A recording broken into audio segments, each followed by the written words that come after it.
akanyamuneza kaje ni kenshi cyane silent disco ushobora kuba wungutse cyane kabisa ni sawa. Ndagira ngo twibande kuri gutegura ibitaramo bya silent disco cyase by'ababyina bambaye ekuteri.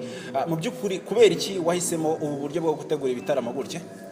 Sinagari silent disco gusa kuko wabivuze ndi muri Dada entertainment gutegura ibitaramo dukora consultancy ibitaramo byose. Ubu turimo turakora silent disco tumaze gukora biri mu mujyi wa Kigali twatanye no kujya mu migi hanze ya Kigali. Silent disco ni concept iri nshasha mu gihugu turi kubona kwikunda cyane mpamvu turimo cyane tubishishikariza turi kwereka abanyarwanda kugira ngo bamenye ibyiza n'ibyo twaje gukora. Kuri ubu ngubu mwakoreye Huye kubera iki ku ikubitiro mwahisemo gukorera Huye ku nshuro ya mbere?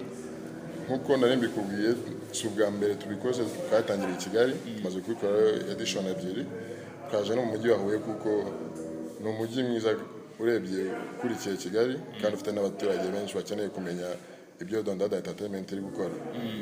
Ejo bundi hari abari bari kurekarama bifuza ko silent disco yazenguruka mu gihugu hose muri rusange. Imbogamizi muhura nazo mu gutegura ibitaramo ku buryo bitabemerera guhita mujya mu izindi nta zitandukanye nizihe?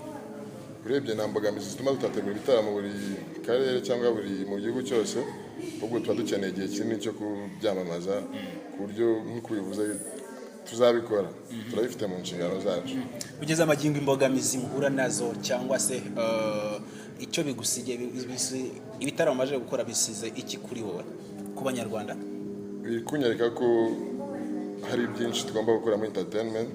Urebye nta mbogamizi zihambaye ndahura nazo kabisa kuri ngi ibintu bikugenda neza. Ngomba gutegura ibitaramo nk'uko ari byo ngomba gukora nta kindi nta mbogamizi urebye ndahura nayo. Dada umuntu azobora guhita yibaza ese mu byukuri iyo muteguye ibitaramo nka gutya hari izindi shuwa wari uri bukoreshe zo kuba wa managinga abahanzi bikavamo inyungu cyangwa se ugakoresha uburyo bwo kuzana umuhanzi agaperforminga? Kubera iki wakoresheje ubu buryo ntukoresha uburyo bw'umuhanzi? Ntabwo kwaba ari ukutizera umuhanzi cyangwa se kuba ufata umuhanzi ukabona ko atari buze kuguha inyungu irenze kuba wakoresha uburyo?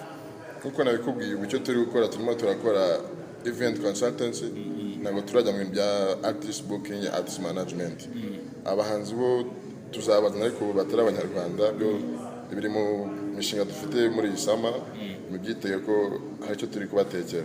Abahanzi nyarwanda ntabwo bashoboye ko mutazabakoresha? Twabakoresha ariko ntabwo ndi kuvuga ko tugiye gukorana nabo. Impungenge zirahari turifuza ko umuziki wacu utera imbere nyarwanda ndetse n'umuntu wese uri muri showbizz n'ibyo abayifuza. Kubera iki mwahise mutekereza abanyarwanda nani abamahanga ko ari bo bahita baza mbere y'abanyarwanda?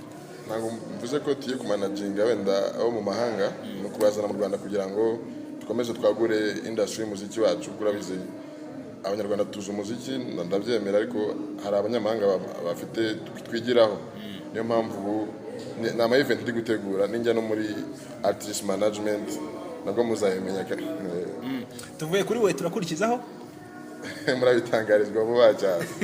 Murakoze cyane. Murakoze cyane nawe.